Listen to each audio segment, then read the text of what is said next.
Tonight, Fulton County's criminal case against President Donald Trump and 14 criminal co-defendants accused of trying to illegally overturn Georgia's 2020 presidential election results, now in the hands of a veteran prosecutor named Pete Skandalakis. That's right. He is the head of state prosecuting attorney council, and he is now taking on the Fulton County criminal case after a court disqualified Fulton County District Attorney Fani Willis. And Cheryl, he said he couldn't find anybody else to prosecute, so he is prosecuting it himself. We do have live team coverage for you tonight. We want to get straight over to 11 Alive Doug Richards, live at the Fulton County Courthouse with more on what's next here. Hey, Doug. Yeah, kind of as you said, this was a case of a veteran prosecutor who got handed the responsibility of finding another prosecutor to take on the Trump case. And when he could not find another prosecutor, he took it on himself. The election interference case against Donald Trump and originally 18 co-defendants quickly consumed the Fulton County DA's office.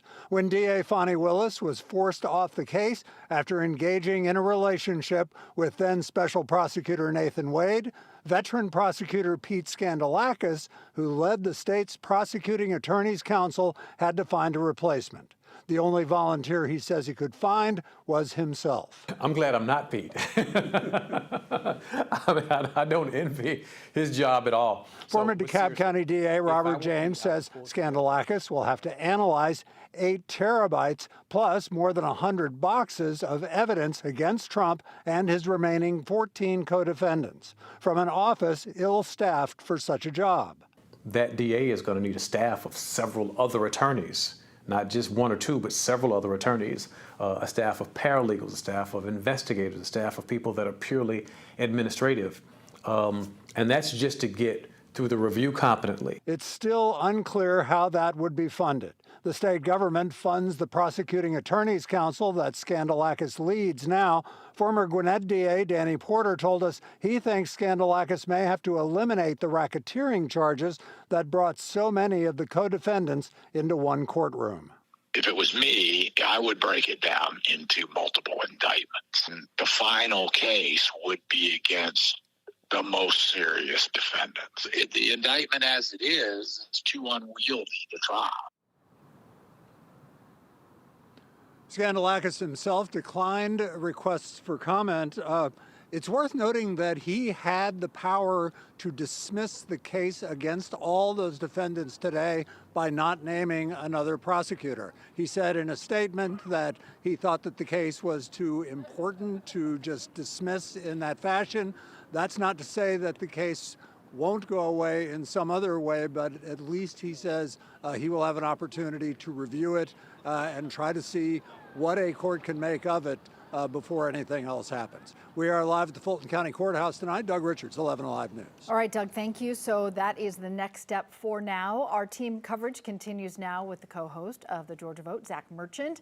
Zach's been following this Fulton County election interference case from the very start. Zach, you've been helping us navigate the nuance, and here is a fresh layer to look at. There has been almost nothing but nuance in this case, and it's been a long saga to get here. So long, it can be hard to remember all of the accusations that led to this indictment in the first place. You got to remember, after the 2020 presidential election, Georgia counted its ballots 3 times before issuing a final certification of the results on December 7th, 2020, confirming what the initial vote tally already showed. Joe Biden narrowly won the state. But what happened next became the foundations of DA Fani Willis's criminal case. Days after the certification, several of the defendants were accused of arranging to have 16 Republicans meet at the Georgia State Capitol to sign Electoral College documents falsely claiming that Trump won the election. Some defendants are also accused of pushing election fraud claims in meetings and hearings with state lawmakers and threatening and pressuring 2 Fulton County election workers to admit they committed fraud. The election workers were cleared of any wrongdoing, but they faced death threats over the claims. There are also allegations some defendants illegally accessed and inspected Coffee County's voting software and copied election data. Surveillance video appeared to show local officials in Coffee County, Georgia, holding open the door of the county election office for backers of President Donald Trump. The video also appears to show them spending time inspecting and scanning election computers. And then there is the now infamous call on January 2nd, 2021 between President Trump and Georgia Secretary of State Brad Raffensperger, a fellow Republican who oversees Georgia elections. The Washington Post obtained a recording and published it the next day. You should want to have an accurate election, and you're a Republican. We believe that we do have an accurate election. No, I know you don't. No, you don't. I just want to find 11,780 votes, which is one more than we have, because we won the state. So tell me, Brad, what are we going to do? 4 co-defendants in this case have pleaded guilty. The remaining 15 have maintained their innocence. Important to remember coming out of that phone recording there too. 11,780 was the exact number needed to put Donald Trump ahead of Biden in Georgia. All right, Zach, thanks so much. For a deeper dive into this case and the timeline of how we got here, you'll find the story on 11 Live Plus. Remember, 11 Live Plus, free download on your TV.